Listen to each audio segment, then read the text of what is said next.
आदरणीय जमी पर बैठे जमींदारों, चेयर पर बैठे चेयरमैन साहबों, गद्दी पे धरे गद्दी के गद्दारों, बाबा आपके चरणों में मेरा प्रणाम। मैं बहुत दूर से हारा थका आया, शांत बैठा था। अंगद जी ने मुझको उठाया। मैं भगवान से प्रार्थना कर रहा हूँ, भगवान जिसने मुझको उठाया उसको तू उठा। बाबा अब मैं जो पढ़ने जा रहा हूँ, आपको एक बात बता रहा हूँ। मैं गांव का कवि हूँ, गांव से निकला हूँ। कोई शब्द मेरे से ऐसे निकल जाए तो आप माफ कर देना साहब। माफ के अलावा मेरे करोगे ही क्या तुम? नहीं बताओ, आप माफ के अलावा मेरे करोगे क्या? आज जब मैं सुबह घर से चला तो मेरी धर्मपत्नी ने कहा कहाँ जा रहे हो? मैंने कहा उत्तर प्रदेश जा रहा हूँ। बोल ठीक है चले जाना, थोड़ा सा डिनर कर जाना। ओ मैंने कहा पगली, डिनर तो शाम के भोजन को कहते हैं। घरवारी बोली शाम कोई दरिया तो है, शाम कोई दरिया तो है और खास के तेरे लिए रखा है। मैंने कहा क्यों? बोल रात इसमें कुत्ता मुंह देखो, मुझे फेंकना पड़ता इसलिए आप डिनर ही कर जाए। भाई साहब और बस अड्डे पाया, कंडक्टर बुरी तरह चल रहा, बाबा कहाँ जाएगा, बाबा कहाँ जाएगा। मैंने गुस्से में कह दिया स्वर्ग जाऊंगा, ले चलेगा क्या? ड्राइवर बोलो बाबा आजा, मेरे पहिया के नीचे तो आजा, स्वर्ग पहुंचा दूं। अरे मैंने कहा ड्राइवर तेरे 64 दांत अन्य तोड़ दूंगा। कंडक्टर बोल रहा बुड्ढे क्यों झूठ बोलता है, कहाँ इसके 64 दांत? मैंने कि मुझे पता है, बीच में तू भी तो बोलेगा। भाई साहब उसी बस में जिसमें मैं बैठा था उसमें अंगद जी बैठे थे, धारिया जी। बाबा इसमें धारिया जी बैठे थे। मैं बस में चढ़ा, मैं इनके धारिया जी पैर से विकलांग हूँ, मुझे बैठ जाने दो सीट पे बगल। अरे बोल पीछे जा भाई साहब, आगे जा, पीछे जा। 15 मिनट हो गए किसी ने बैठने को जगह नहीं दी। पर ड्राइवर बहुत अच्छा था, जाने कब से मेरे को देख रहा। बोल बाबा क्यों होते परेशान, आओ मेरा बोनट खाली है, बोनट पर बैठ जाओ। भाई साहब मैं बोनट पर बैठा, बस चली। 15 मिनट बाद चलने के बाद रुकी। कारोई पैंट, कारी बुरसट, कारी चश्मा, देखने में सचमुच ऐसी लग रही थी करिश्मा। बस में चढ़ी, 1 मिनट खड़ी हुई। अंगद जी बोले मैडम कब तक खड़ी रहोगी? लो मैं सरकता हूँ, बैठ जाओ। बोल नहीं आप बैठे रहो। भाई साहब सच बताता हूँ, वो किसी के पास नहीं बैठी और धीरे धीरे आके मेरे ही पास बोनट पर बैठ गई। नहीं भैया हंसने की बात नहीं है, सब किस्मत का खेल है अपनी अपनी। माँ हमारा भुसावर था, भुसावर बस अड्डे पे एक भिखारी आया, मेरे से बोला बाबूजी बाबूजी। मैंने बोल क्या बात है? बोल 2 रुपए दे दो। मैंने क्या करेगा? बोल चाय पीऊंगा। अरे मैं कम वक्त चाय 2 रुपए की आती है, चाय तो 5 रुपए की आती है। अगर मांगता तो मेरे से 5 रुपए मांगता। भाई साहब भिखारी का जवाब देखिए, भिखारी हाथ जोड़ के मेरे से बोला बाबूजी जाकी जैसी हैसियत हुए अम्बा पे ऐसे ही पैसा मांगे। वाह भाई वाह, जोरदार तालियां टीकिया जी के लिए, क्या शानदार बात की। मैंने कहा जाकी जैसी ऐसी होती है ऐसे ही मांगते हैं। बोला हाँ। तो मैंने तुरंत धारिया जी की तरफ हाथ कर दिया, मैं भैया इनसे ले ले। तो भाई साहब भिखारी ने धारिया जी को ऊपर देखा, नीचे देखा और फिर हाथ जोड़ के मेरे से बोला, वही भिखारी, बोल बाबूजी। मैंने बोल क्या बात है? अरे बोले खुदा ही भिखारी सो लग रहा है, हमको कहा बाबा अब लेना लिफाफा कैसे? भाई साहब भरतपुर बस अड्डे पाया, एक भिखारी और मिला, मेरे से बोला बाबूजी बाबूजी। मैंने बोल क्या बात है? बोल 10 रुपए दे दो। बोल क्या करेगा? बोल चाय पीऊंगा। मैंने कि कम चाय 10 रुपए की आती है, चाय तो 5 रुपए की आती है। अगर मांगता तो मेरे से 5 रुपए मांगता। भिखारी बोले बाबूजी 5 रुपए की मैं पीऊंगा। कौन कौन है? अरे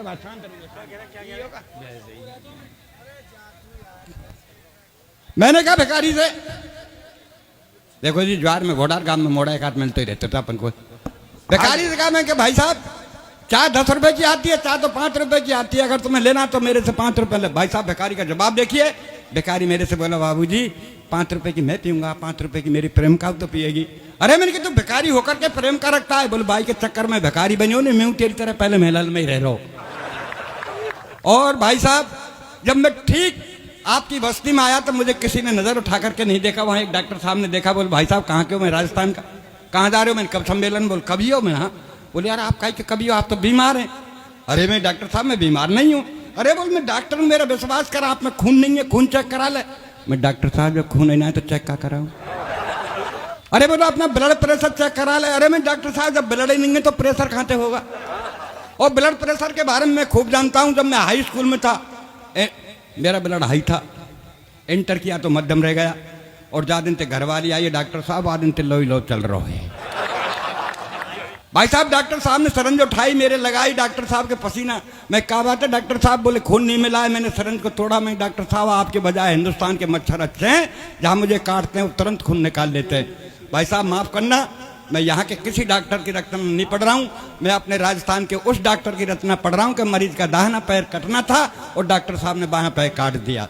यह सत्य घटना है कि एक मरीज की अंतिम चल रही थी घड़ी, एक मरीज की अंतिम चल रही थी घड़ी और डॉक्टरों की भीड़ घेरे खड़ी। तो डॉक्टर साहब मरीज से बोले भैया तेरी अंतिम इच्छा वो तो बता जा। मरीज बोला डॉक्टर साहब मेरी अंतिम यही इच्छा कि मेरी जगह तू मर जा। बाबा मरीज बोला वो डॉक्टर साहब मेरी अंतिम यही इच्छा है कि मेरी जगह तू मर जा। तो डॉक्टर साहब हो गए नाराज। मरीज बोला हजूर आप क्यों होते नाराज, मेरी विनती पे दीजिए ध्यान, आप तो इस कलयुग के साक्षात भगवान। डॉक्टर बोला कैसे? मरीज बोला ऐसे कि चौराहे पर हुई हत्या को तुम आत्महत्या में लिख सकते हैं, चौराहे पर हुई हत्या को तुम आत्महत्या में लिख सकते हैं और दाहिने पैर की जगह आप बाएं पैर को काट सकते हैं। तो क्या डॉक्टर साहब मेरी जगह आप नहीं मर सकते हैं? बाबा वाह, क्या संदेश दिया, क्या क्या व्यंग है।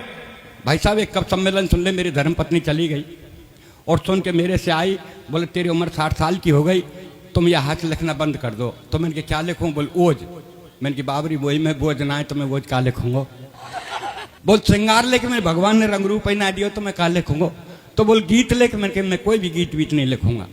गीतों ने मेरे देश का बंटा डार कर दिया साहब। सच बता रहा हूं, जब मैं छोटा था मेरा बाबा कहता बेटा गीत गा, तब मैं गीत गाता काना बरसाने में आ जाइयो बोला गई राधा प्यारी। ये छोटे की बात है, जब छोटा था मेरा बाबा कहता गीत गा, तब मैं गीत गाता काना बरसाने में आ जाइयो बोला गई राधा प्यारी। और आज मेरे नातीते कहूँ कि बेटा जरा गीत गाना, तो पता क्या गाता है? सर काले खटिया जाडो लगे डाढ़े में बलमा प्यारो लगे। ऐसे से गीत चले था। ये गीत तो ऐसा चलो बोल तू ना मिली तो हम जोगी बन जाएंगे। अरे मैंने मिल गई तो का कुआ में गिर के मर जाएगा। ये गीत ऐसा चलो बोल तू जहां कहीं रहेगी मैं सूंघते आ जाऊंगा, कुत्ता है का। ये गीत ऐसे चलो साहब, मैं दिल्ली ते गई पूना ते गई पटना, माहू ने मिलो सजना, यहाँ जावा में आ जाती कितने तैयार यहाँ ते ले जाती। तो साहब अपन गीत वीत नहीं लिखते, अपन तो जो देखते हैं वो लिखते हैं साहब। सुबह सुबह का वक्त, मस्जिद की अजान और मंदिर की झालर कितनी लगती है प्यारी, और चाय का प्याला लेके मेरे चार पाई के पास खड़ी घरवारी। बोली यदि सुनते हो? मैंने कहा सुन रहा हूँ, बहरा नहीं हूँ। बोल क्या कहना है कह दीजिए। बोल मैं कब की खड़ी हूँ, लो चाय पी लीजिए। मैंने कहा सुबह सुबह का वक्त है, राम रहीम का नाम लेने दीजिए, इस चाय को 10 मिनट बाद दीजिए। तो गुस्से में बोली कि 10 मिनट में तो ठंडी हो जाएगी। मैंने कहा कम वक्त तेरी उम्र 60 साल की है गई, तू अब तक ठंडी ना है पाई तो का चाय 10 मिनट में ठंडी हो जाएगी। मैंने कहा कम वक्त तेरी उम्र 60 साल की है गई, तू अब तक ठंडी ना है पाई तो का चाय 10 मिनट में ठंडी हो जाएगी।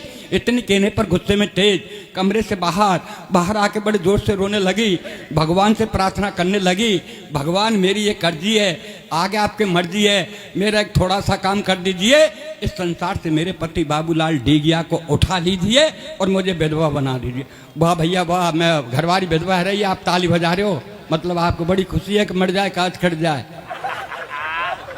तब मैंने घरवाली का कहा, मैंने कहा तू मेरी विधवा की सोच रही है? घरवाली ने कहा जी हाँ। तो क्यों? तो तब मैंने उसको ये समझाया, जानते सुनिए साहब क्या कर रहा हूं। मैंने कहा ठीक है। इतने में मैं भी गुस्से में तेज बैग उठाया कमरे से बाहर। घरवाली बोली कहाँ जा रहे हो भरतार? मैंने गुस्से में तेज बोल कहाँ जा रहे हो भरतार? मैंने क्या आत्महत्या करने? जब घरवाली ने कहा कि मेरा पति मर जाए तो मैंने गुस्से में होकर तेज बैग उठाया कमरे से बाहर। घरवाली बोली कहाँ जा रहे हो भरतार? मैंने क्या आत्महत्या करने? भाई साहब आप रुकिए, एक मिनट साहब। अरे भाई साहब आप रुक जाइए।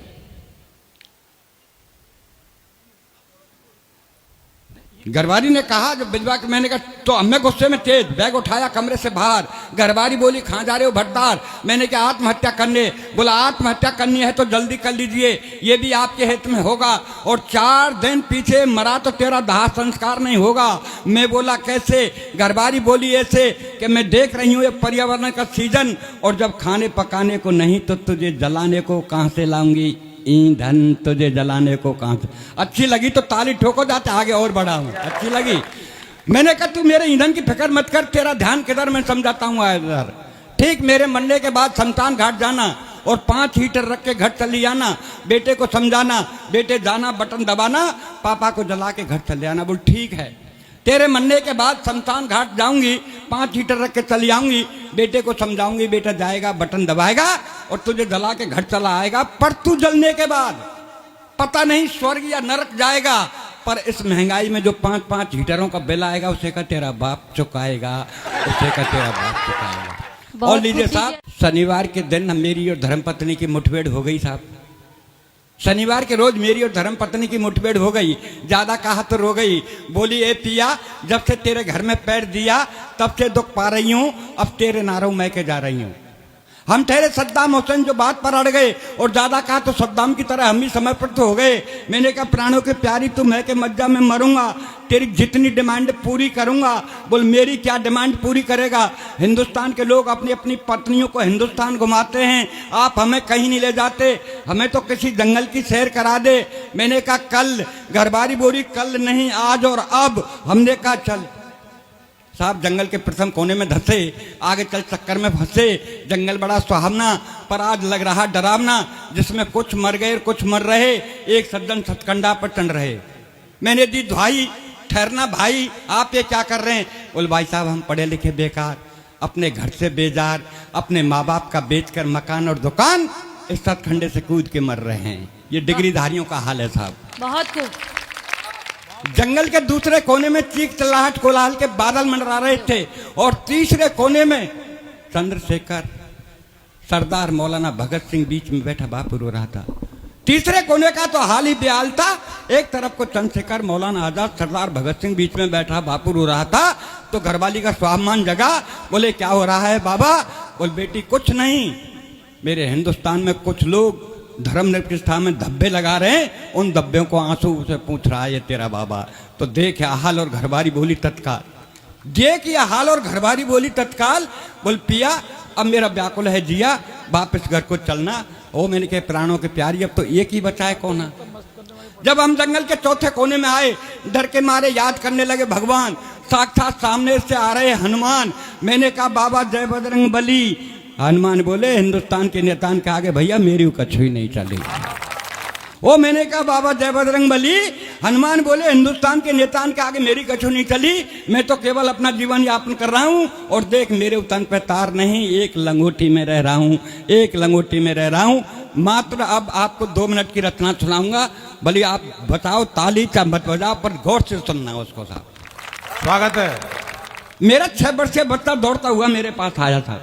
6 वर्षीय बच्चा दौड़ता हुआ मेरे पास आया और बोला, बोले पापा पापा गजब हो रहा है, अपनी कॉलोनी में जलने वाला रावण अब की बार नहीं जल रहा है। अरे मैंने कहा नहीं बेटे, रावण जलेगा, ऐलान हो चुका है, पर वो ऐसे वैसे नहीं, राम के बाण से जलेगा।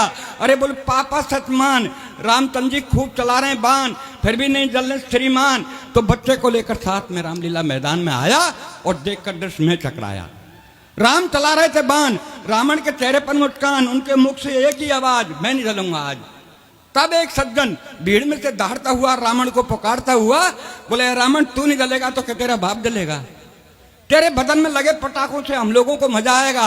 रावण घुर्राया, 10 शीशों को उसकी तरफ घुमाया और बोला, बोले मूर्ख तू कहां से आ रहा है?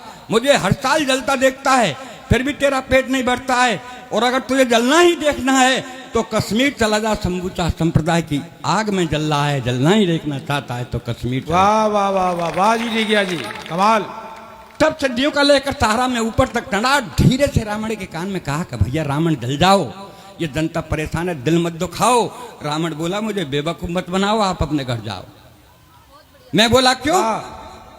मैं बोला क्यों? रावण बोला यूं का अध्यापक परीक्षार्थी रोडवेज वाले ये साल भर में 4-4 बार करते हैं, इसलिए दशहरे का दिन आज हम भी हड़ताल करते हैं। ओ मैंने कहा भैया तेरा मांग पत्र हो तो मुझे बताओ, मैं रामचंद्र जी से तेरा समझौता कराता हूं। कि रामचंद्र जी से मेरा समझौता? मानव है, मानवता आपकी जात है, मुझे राम से नहीं राम के भक्तों से शिकायत है जो बिना कारण मुझे हर साल जलाते हैं। अगर तुम्हें जलाना है तो दहेज के दानव को जलाओ, जलाना है तो दहेज के दानव को जलाओ, और भी जलाना है तो इस कुर्सी की खातिर जीने मरने वालों को जलाओ, और भी जलाना है तो अपने स्वार्थ हेतु इस वतन के बेचने वालों को जलाओ, और भी जलाना है तो कन्या का जन्म लेने से पूर्व पेट में मारने वाली बेटी के हत्यारे बाप को जलाओ। आहा, ऐसे वाह, हत्यारे वाह। बाप को जय हो, बहुत बहुत धन्यवाद।